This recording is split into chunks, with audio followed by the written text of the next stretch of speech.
La dernière fois que j'ai vraiment fait du sport, j'étais enceinte de mon premier enfant. Mon aîné a aujourd'hui 8 ans. Et ce n'est pas la fatigue qui m'a arrêtée, ni le manque de motivation, c'est une croyance que j'avais installée sans m'en rendre compte.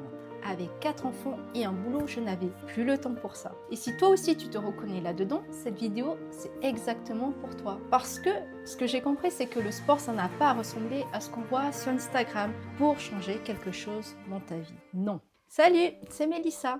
Bienvenue sur cette chaîne où je partage tout ce qui m'aide à passer du mode de vie survie au mode de vie aligné en tant que maman qui travaille et qui a 4 enfants. Alors, la croyance que j'avais pendant des années, j'avais une image très précise du sport. Il fallait faire 1 heure minimum, une vraie séance, un vrai effort. Sinon, ça ne comptait pas. Et avec 4 enfants, un boulot, une maison à faire tourner, cette image-là, je savais que je ne pouvais pas l'atteindre. Alors, j'ai arrêté d'essayer tout simplement. J'avais mis le sport dans la case pour plus tard, quand j'aurai plus de temps, quand les enfants seront grands, quand je serai tranquille.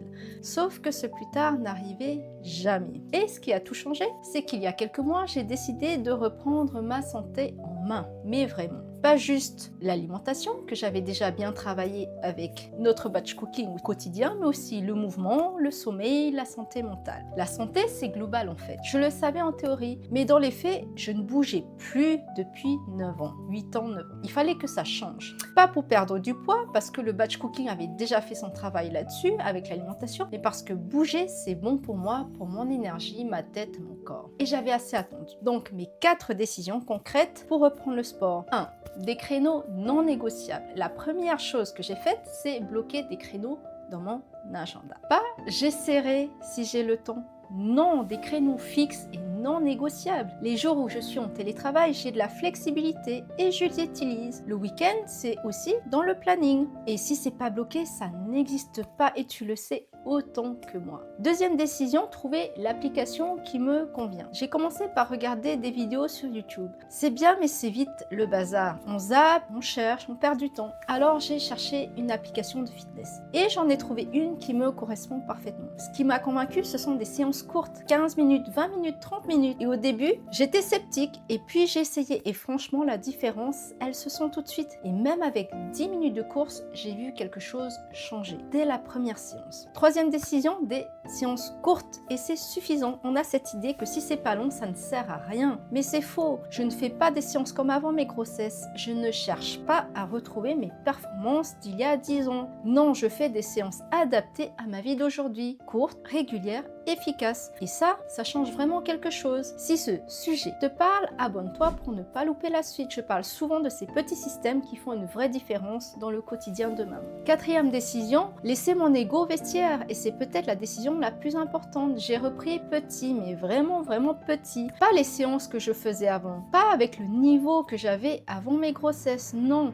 Et je ne me compare plus ni à la moi d'avant, ni aux autres. J'ai une citation sur mon vision board qui parle de ces three cancers of the mind: comparing, criticizing and complaining. Comparer, critiquer, se plaindre. Et en matière de sport, ces 3-là peuvent tout changer. Tu reprends après une pause de 9 ans. Tu n'es pas en compétition, tu recommences et c'est tout. Et c'est déjà énorme. Et donc, les 3 pièges à éviter: comparer, ni aux autres, ni à toi d'avant. Ta vie a changé, ton corps a changé et c'est normal. Critiquer, arrête de te dire que c'est pas assez. 15 minutes, c'est mieux que 0. Toujours. Se plaindre, j'ai pas le temps, je suis trop fatiguée, c'est pas le bon moment. Ces phrases, on les connaît toutes, mais elles ne font pas avancer. Et ce qui fait avancer, c'est un créneau bloqué dans l'agenda. Une appli ouverte et 15 minutes. Et c'est tout. Le sport n'a pas à ressembler à celui d'une femme sans enfant, à celui d'une célibataire qui a tout le temps devant elle. Il n'a pas à durer 1 heure, il n'a pas à être intense, il n'a pas à être parfait. Il doit juste exister selon toi, tes envies, ton énergie, mais avec des créneaux bloqués. Et moi, j'ai mis 9 ans à comprendre ça. Et j'espère, toi, tu mettras moins de temps. Et si tu veux aller plus loin sur l'alimentation, parce que pour moi, c'est vraiment la base de tout, je te mets la vidéo juste en dessous. Et j'ai également créé un petit planning de sport pour maman débordée qui t'aidera à bloquer tes créneaux dans ta semaine selon si tu es sur site, si tu es en télétravail ou si c'est le week-end. Un petit PDF tout simple pour t'aider à identifier les créneaux qui t'aideront beaucoup à reprendre le sport si tu ne l'as pas encore fait. Je te dis à très vite. Dis-moi en commentaire si toi tu fais du sport et si oui lequel, comment tu t'organises avec les enfants, la maison, le travail. Je serai très heureuse de lire tout ça. Je te dis des bisous et à très vite. Ciao!